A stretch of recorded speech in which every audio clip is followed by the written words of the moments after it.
Welcome back to the deep dive.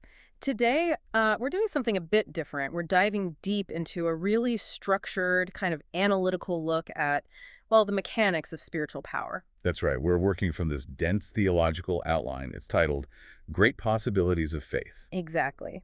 And just to be clear up front, this isn't, a sermon or a motivational talk. What we have here is more like a technical manual, wouldn't you say? I think that's a good way to put it. It outlines a specific three-step process. It's about how to access spiritual provision and, well, achieve victory, according to this source. Right. So, for you, our listener, think of yourself as the learner today. Our job is to unpack this framework. We're treating the source material impartially, just distilling its core logic.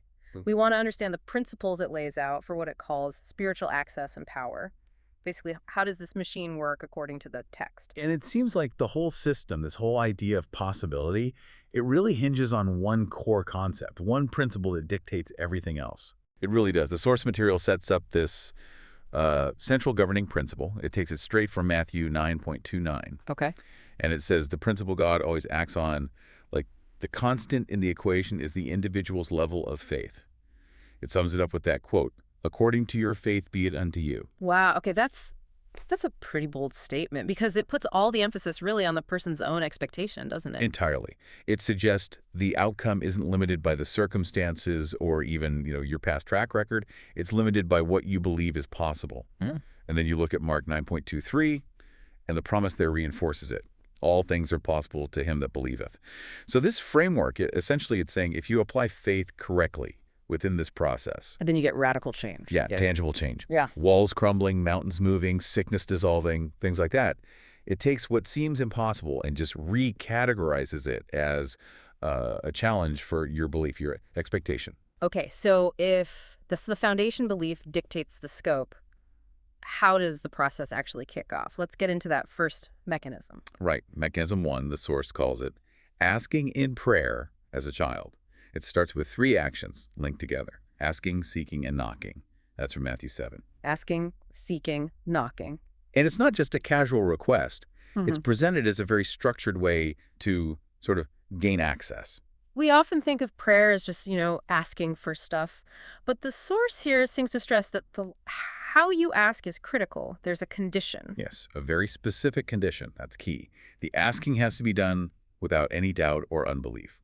The internal state during the asking is just as vital as the words themselves. Okay, no doubt. That sounds simple, but probably isn't in practice. Well, and the source uses that analogy of the earthly father to build confidence here. If a child asks for bread, the dad doesn't give him a stone. Right. Or a fish, you don't get a snake. Exactly. So the logic is, if even flawed human parents know how to give good gifts, then the expectation should be that the Heavenly Father will give good things. And without hesitation, is trying to establish the reliability of the provider first. That makes sense. Build the foundation of trust. But then it gets even more interesting because the source connects the asking, the spoken word itself, to spiritual authority. It feels like it's positioning the prayer as more than just a request. It's almost like an authorization. That's precisely how this framework presents it, yeah. It points right to Matthew 18, verses 18 and 19. It says, you have authority in your mouth. Authority in your mouth. Okay. And the concept it leans on is binding and loosing. Binding and loosing, for someone maybe not familiar with that theological term, how does the framework define that? What's the connection between my words and heavenly action? Well, it basically defines the believer as like an authorized agent on earth. Whatsoever ye shall bind on earth shall be bound in heaven, and whatsoever ye shall loose on earth shall be loosed in heaven. So, putting it plainly, the idea here is that the believer's declaration, the word spoken in faith, sets a boundary or permission on earth, and heaven then enforces that. The spoken word acts like a trigger. A trigger to align things. Wow. Okay, that implies almost unlimited scope, doesn't it? The source actually says there's no limit to your asking. It does. But then the example it gives is Christ and the fig tree, which, seems kind of small compared to moving mountains. How does a withered fig tree show unlimited scope? That's a really good point, and it highlights something important in the source. The fig tree example from Matthew 21. It isn't about the size of the object. It's about the mechanism of authority. Ah, okay. Christ says, if you have faith and don't doubt, you won't just do what was done to the fig tree, but you can tell a mountain to be removed and it'll happen.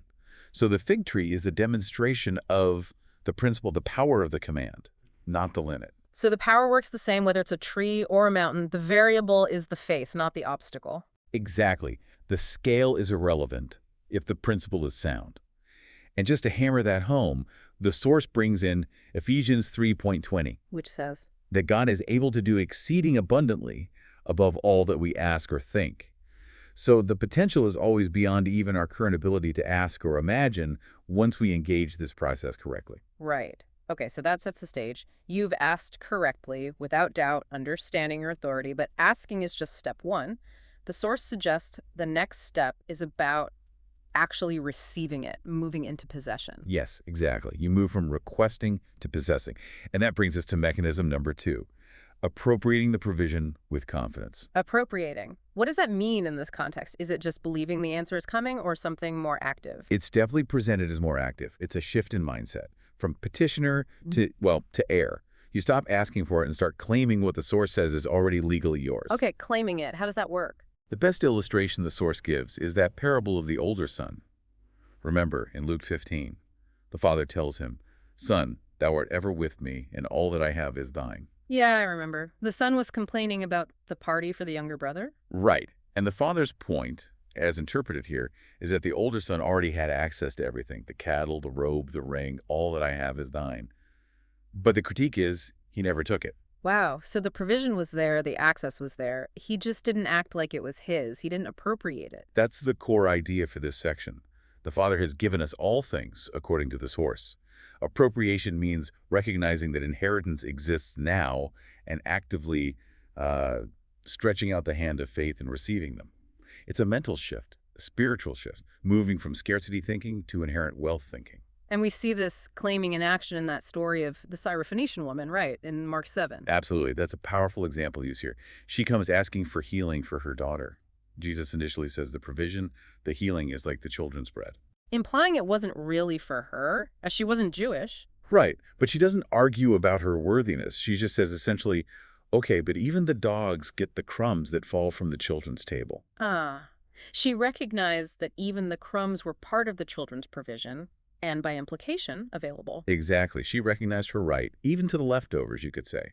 And by doing that, by demonstrating she understood the nature of the provision and her claim to some part of it, she received the full healing.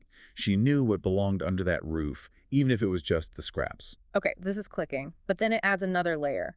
The source links this ability to appropriate, to claim, with confidence.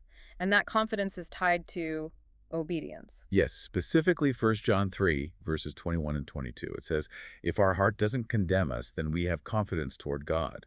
And because of that confidence, rooted in keeping his commandment and doing what's pleasing to him, we receive what we ask. So it's like a feedback loop. Living according to the rules generates the confidence needed to access the benefits. That seems to be the idea presented. It leads to this state of assured possession. 1 John 5, verses 14 and 15. Really nails this down. If we ask according to his will, we know that we have the petitions we desired, not will have, but have. Yeah. Present tense. We already possess them. Okay. Wow. Which brings us to maybe the most striking illustration in this section, the opened eyes moment with Hagar. Oh yeah, Genesis 21. It's such a stark picture. She's in the desert, the water's gone, she's put her son under a bush to die, she's weeping.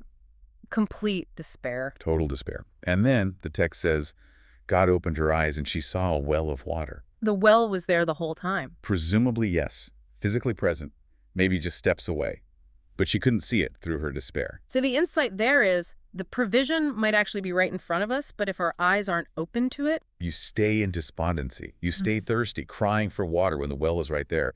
Appropriation in this analogy is that moment of recognition. When your eyes are opened, you stop crying for the well and start drawing from the well. That's powerful. Okay. So we ask without doubt. We confidently appropriate, recognizing what's already ours, seeing the well, but that internal certainty has to show up externally, right? Which leads to the final step. Exactly. Mechanism number 3, acting like possessors and conquerors. The source is very clear here. Once you've asked correctly and truly appropriated the answer internally, then your actions, dispositions, and attitude will change. The outward behavior shifts. Yes.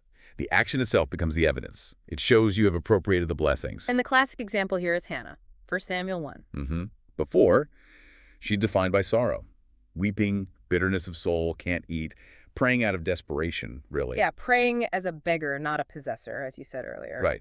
But after Eli the priest tells her, "Go in peace, and the God of Israel grant thee that petition," what happens? Her whole demeanor changes instantly. Instantly. Scripture says she went her way and did eat, and her countenance was no more sad.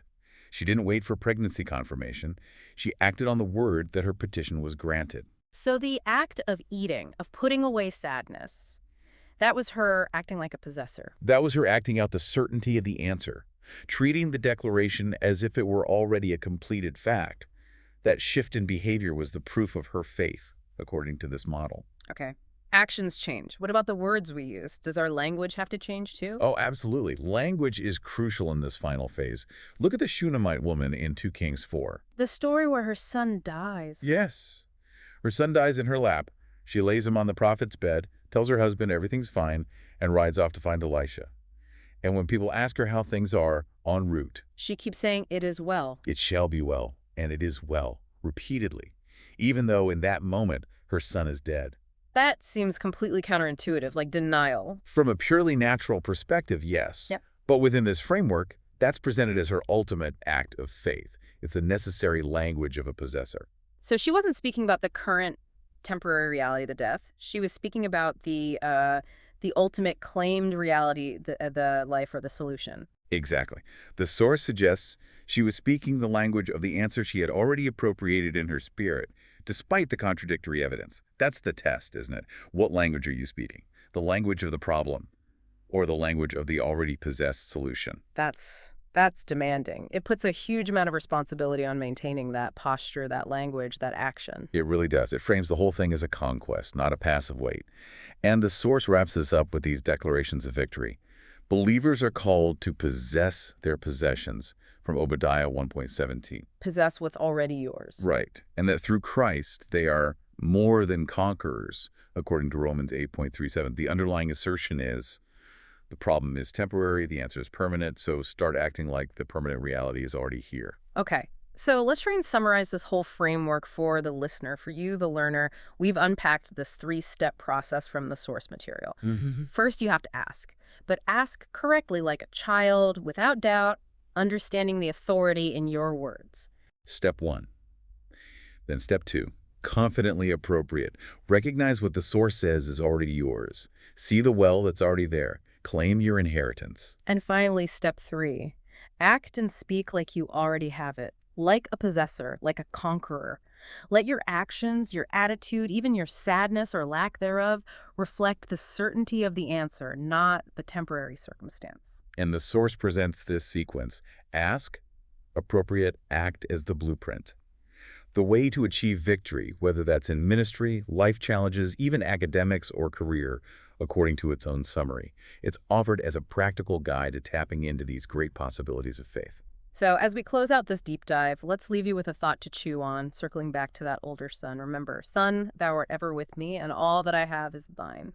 The provision is already there. If this framework holds true, if the resources, the healing, the answers you need are, in some sense, already yours, like that well Hagar didn't see, or the inheritance the older son didn't claim, what difference does it make right now in your very next action, your very next word, if you genuinely shift your focus, if you stop asking for something new and start recognizing and acting on what the source claims you already possess? How does that change things right now? Something to think about.